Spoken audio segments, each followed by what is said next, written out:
थरनैसो बेरनाय बमा आरो गुलिनि थाखायसो बड'लेण्ड एकर्ड जादोंमोन। हाथियार लानानै सोमावसारनायखायसो बड'लेण्ड टेरिटरियेल काउन्सिलखौ मोनदों। आलारि बाथि सावनो जोहोलाव नोंसोर मुंख्लं जानांबाय। एमएलए आरो एमपि दैथायहरनानै मोननाय नङा। रायजो एबा उदांस्रिनि जुजिनायाव अराय जोंनो नांगोन हाथियार आरो आखा फाखा मिलिटारि ट्रेनिं।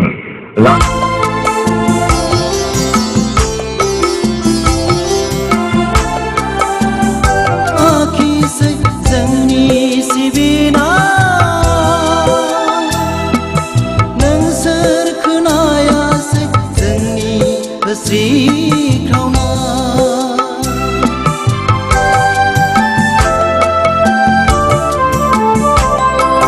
नोंसोर नुवाखिसै जोंनि सिबिनाय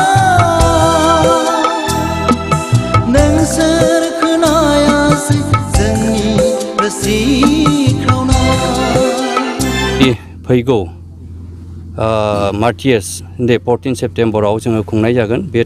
बिलटिनि सोमावसारनाय, एनडिएफबिनि सोमावसारनाय, आबसुनि सोमावसारनाय, समाजनि सोमावसारनाय, जायफोर आगोमा जिउखौ हारिनि थाखाय मुंख्लं जालांबाय, बिथांमोननि थाखाय प्रमद बर'खौनो होन, गबिन्द बसुमतारीखौनो होन, फेरेंगावखौनो होन, बिथांमोना जायफोर हारिनि गेजेराव मुंख्लं होनानै दिन्थिलांबाय, बिथांमोननि थाखाय दिनै गादियाव जिरायनानै दं। मानो थाखाय दिनै प्रमद बर'आ एनडिएफबिनि मुंख्लं सानखौ 14 सेप्तेम्बराव मानो थाखाय गावनि खुगाजों फोरमायनो हायाखै आरो बेसेबां गावनि सरकारनिफ्राय बेसेबां बाजेट हरखो बेखौ मानो थाखाय गावनि खुगाजों फोरमायनो हायाखै आरो रायजो राजाफोरखौ मानो हांख्रायनो हायाखै। प्रमद बर'आ हांख्रायनांगौ, गबिन्द बसुमतारीआ हांख्रायनांगौ रायजो राजाफोरखौ एनडिएफबिनि मुंख्लं सानाव बयखौबो बाहागो लानो थाखाय। मानो लाजिदों नामा प्रमद बर'आ, गबिन्द बसुमतारीआ लाजिदों नामा? एनडिएफबिनि मुंख्लं सानखालि साबैसे मुंख्लं न'खरनो साख्रि सोनानै होनो हागोन बेखौ दिन्थिनो हायैनि थाखाय लाजिदों नामा? नोंसोर मुंख्लं जाबाय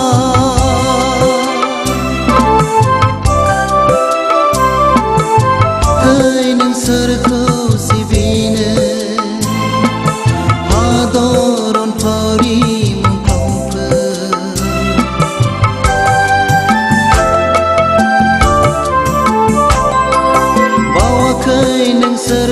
प्रमद बर' सारखौ आं खावलायो, दिनैनिफ्राय आरो 7 दिनल'सै एनडिएफबिनि मुंख्लं सान 14 सेप्तेम्बरखौ एनडिएफबिआ जेब्ला एनडिएफबि आफादा जोनोम जानायनि उनाव सुथुरनि आखायाव बांबुरगोरा सारा सुथुरनि आखायाव मुंख्लं जानो गोनां जायो। बिनि उननिफ्रायनो साफ्रोमबो एनडिएफबिनि केडार जायफोर सिनियर जुनियर हारिनि थाखाय मुंख्लं जालांबाय। बे दिननिफ्रायनो अराय सम 14 सेप्तेम्बर सानखौ एनडिएफबिनि गिबि मुंख्लं सानखौ फालिबोबाय थानाय जादों आरो फैबाय थानाय नैबे 14 सेप्तेम्बर सानखालि 35 बा 35 बोसोर फालिथाय जानानै थांगोन।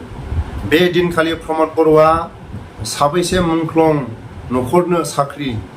सोनानै होनो हागोन आरो साबैसे मुंख्लं न'खरफोरनो साख्रि सोनानै होबाय होननानै जोंनि बर'नि माखासे निउस मिडियाफ्राव फोरमायनो हागोन। बिनि थाखायनो 14 सेप्तेम्बर खालि प्रमद बर'आ हागोन ना हाया एनडिएफबिनि जायफोर आगोमा जिउखौ हारिनि थाखाय मुंख्लं जालांबाय बिथांमोननि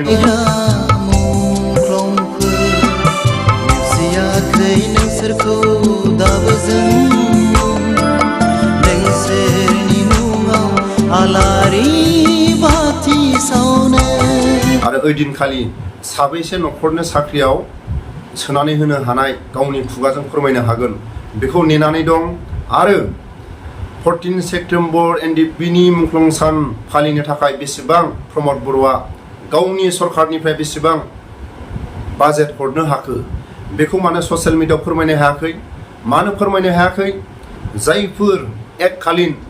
जायफोर आगोमा जिउखौ हारिनि थाखाय मुंख्लं जालांबाय, मालाबा समाव आर्मी पुलिसजों बेंजानानै गावनि आगोमा जिउखौ मालाबा समाव ग्रेनेडजों सुइसाइड जानानै थैनाय, मालाबा समाव आर्मी पुलिसजों बेंजानानै गावनि सिलाइजों सुइसाइड जानो गोनां जानाय, मालाबा समाव गावलायलायनाय समाव आर्मि पुलिसजों थैनो गोनां जानाय मालाबा समाव गुबुन हारिफोरजों होसो होसो बुथार जानाय बेबायदि बिथांमोना हारिनि थाखाय सुथुरनि आखायाव गावनि जिउखौ बर' हारियाबो हारिनि थाखाय मुंख्लं जानो हायो होननानै बुहुमाव दिन्थिलांनो हानाया अराय सम बर' हारिनि थाखाय देरहासारनाय बे देरहासारनायनि गेजेरजोंनो दिनै प्रमद बर'आ दिनै गादियाव दं जायफोर एक्स एन डि बिफ्रा जायफोर आबसुनि सोमावसारनायाव मुंख्लं जानो हानाय जायफोर बिल्टिफोरनि सोमावसारनायाव मुंख्लं जानो हानाय बिथांमोननि थाखाय दिनै प्रमद बर'आ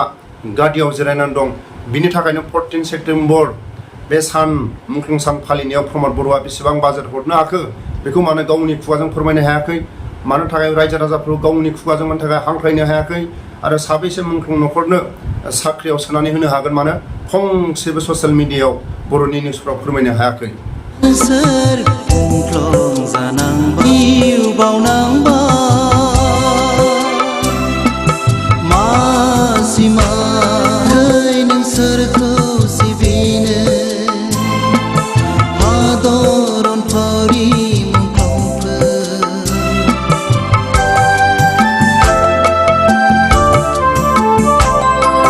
बावाखै नोंसोरखौ अनसायनो उदांस्रि हास्थायग्रा मुंख्लंफोर नेवसियाखै नोंसोरखौ दाबो जों नोंसोरनि मुङाव आलारि बाथि सावनो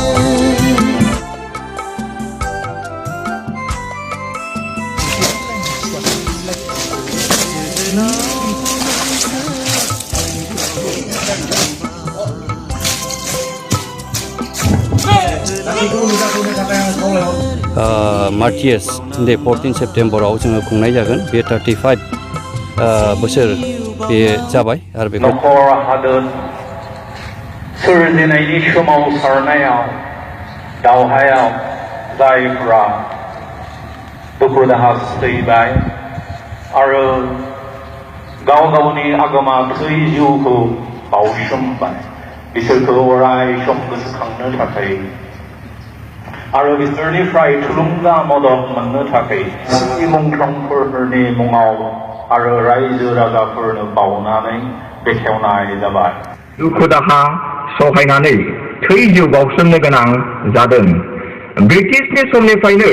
बर'फ्रा गोजोननाय आरो सुबुंखान्थिनि लामाजों नांबोबाय नाथाय जेबो मोनाखैसै आरो मोननायबो नङा थरनैसो बेरनाय बमा आरो गुलिनि थाखायसो बड'लेण्ड एकर्ड जादोंमोन हाथियार लानानै सोमावसारनायखायसो बड'लेण्ड टेरिटरियेल काउन्सिलखौ मोनदों रायजो एबा उदांस्रिखौबो गोजोननाय आरो सुबुंखान्थिनि लामाजों माब्लाबाबो मोननाय नङा एमएलए आरो एमपि दैथायहरनानै मोननाय नङा रायजो एबा उदांस्रिनि जुजिनायाव अराय जोंनो नांगोन हाथियार आरो आखा फाखा मिलिटारि ट्रेनिं लानाय फायथि एबा सान्थ्रि बेनिखायनो मुगाजों गोरोबनानै नांनो आरो जुजिलांनो दिनैनि सानाव बड'लेण्ड आर्मिखौ फसंनाय जायो However,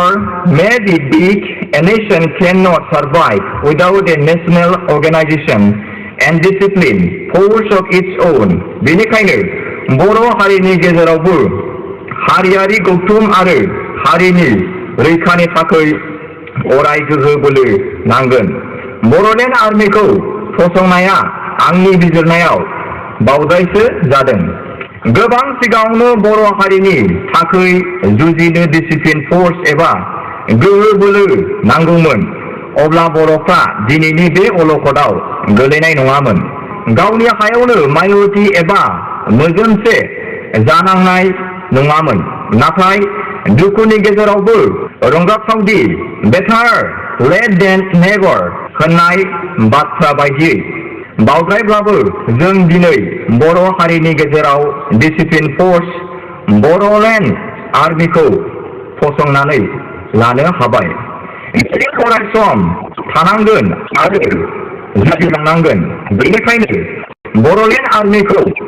हमथानानै लाखिनो आं रायजो राजा आरो बर' लाइमोनफोरखौ गोरबोनिफ्राय खावलायो